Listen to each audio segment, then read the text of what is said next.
آج 13 رجب المرجب ہے۔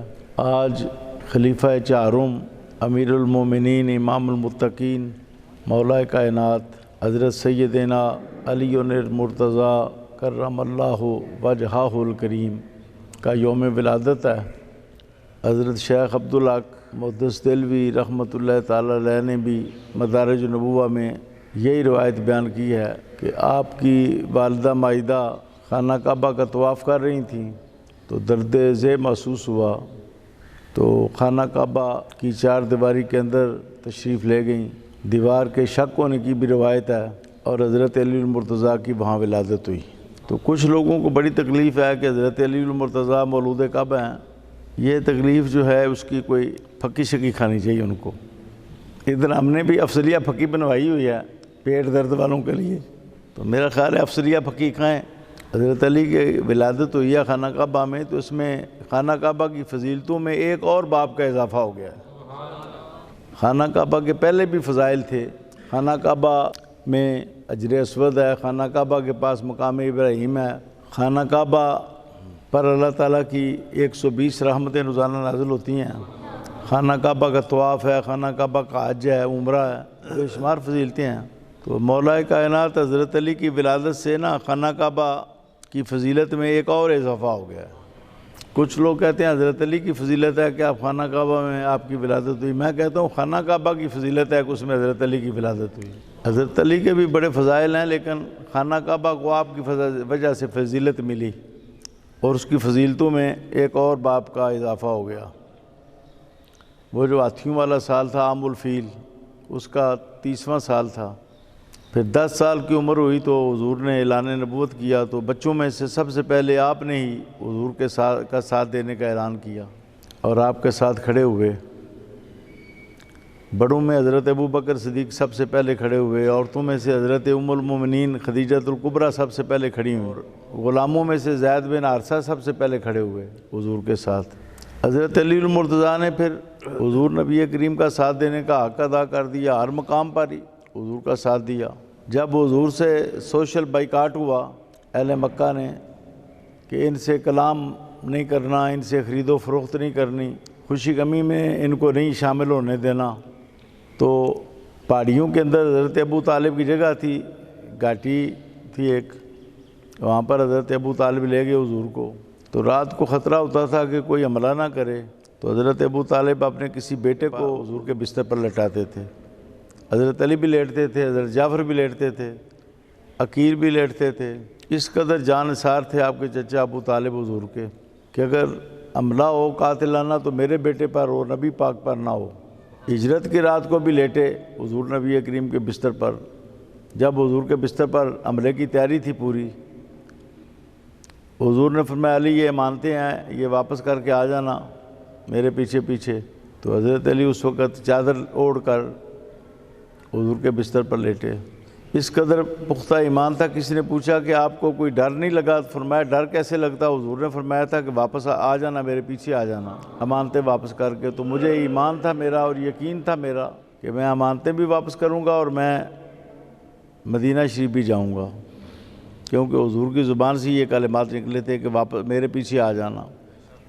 بہت بلند کردار ہے حضرت علی المرتضیٰ شیر خدا کرم اللہ وجہہ الکریم کا۔ حضور نبی کریم نے اپنی پیاری بیٹی، جن کا رشتہ بہت سے صحابہ نے مانگا، لیکن حضور نے فرمایا کہ مجھے اللہ تعالیٰ نے حکم دیا ہے کہ میں فاطمہ کا نکاح علی سے کروں۔ حضرت فاطمہ الزہرا کا نکاح حضور نے حضرت علی سے کیا، اللہ کے حکم سے، اللہ تعالیٰ کے ارشاد کے مطابق، اللہ کے حکم کے مطابق، اللہ کے فیصلے کے مطابق۔ حضرت علی کا بہت کردار ہے۔ جنگ بدر میں 70 کافر قتل ہوئے، جن میں سے 22 حضرت علی نے قتل کیے، 21 یا 22، 21 کافر آپ نے قتل کیے جنگ بدر میں۔ 70 میں 70 سارے صحابہ نے قتل کیے، ان میں سے 21 اکیلے حضرت علی نے قتل کیے۔ اور کبھی کسی مارکے میں آپ کو شکست نہیں ہوئی، کبھی، ہمیشہ آپ غالب رہتے تھے۔ آپ کا نام بھی حضور نے رکھا اسد اللہ الغالب، اللہ کا ایسا شیر جو غالب رہتا ہے۔ جنگ احد میں پورے لشکر اسلام نے 22 قتل کیے، ان میں سے 8 اکیلے حضرت علی نے قتل کیے۔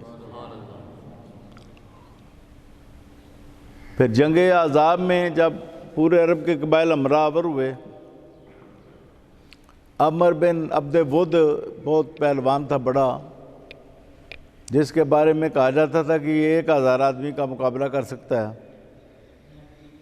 حضرت علی المرتضیٰ نے اس کو فنار کیا، واصل جہنم کیا، اور حضور نے فرمایا کہ آج کے دن پوری امت کی عبادت ایک طرف اور علی المرتضیٰ کی یہ ایک ضرب ایک طرف ہے، خندق کے روز۔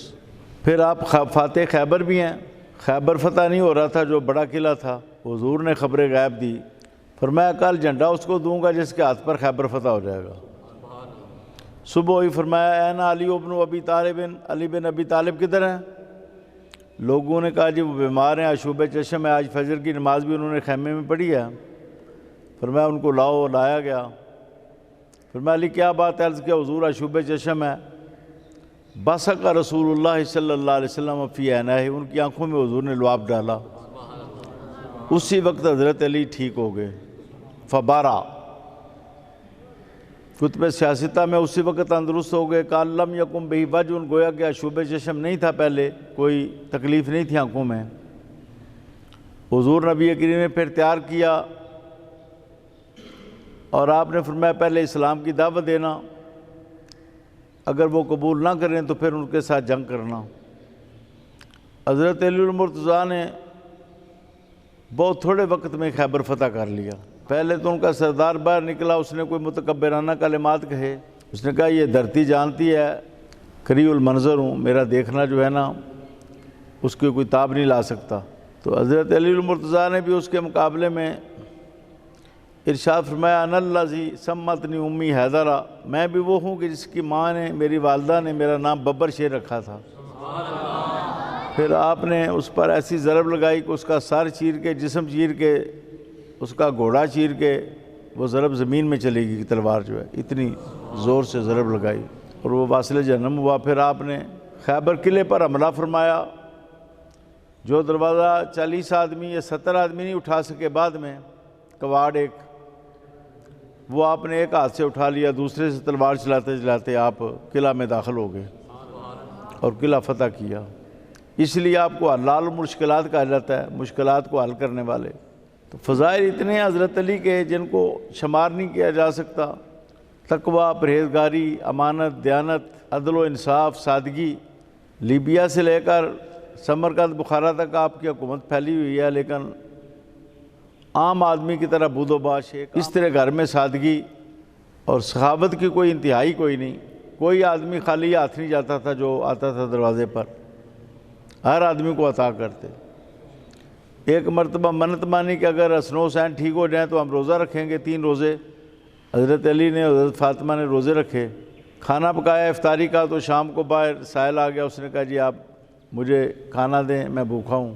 تو دونوں میاں بیوی نے وہ اپنا کھانا سائل کو دے دیا۔ دوسرے دن پھر روزہ رکھا، پھر کھانا پکایا، پھر سائل آ گیا، سائل کو دے دیا، خود نہ کھایا۔ تیسرے دن پھر ایسے کیا تو قرآن کریم کی آیت نازل ہوئی وَيُطْعِمُونَ الطَّعَامَ عَلَىٰ حُبِّهِ مِسْكِينًا وَيَتِيمًا وَاسِيرًا۔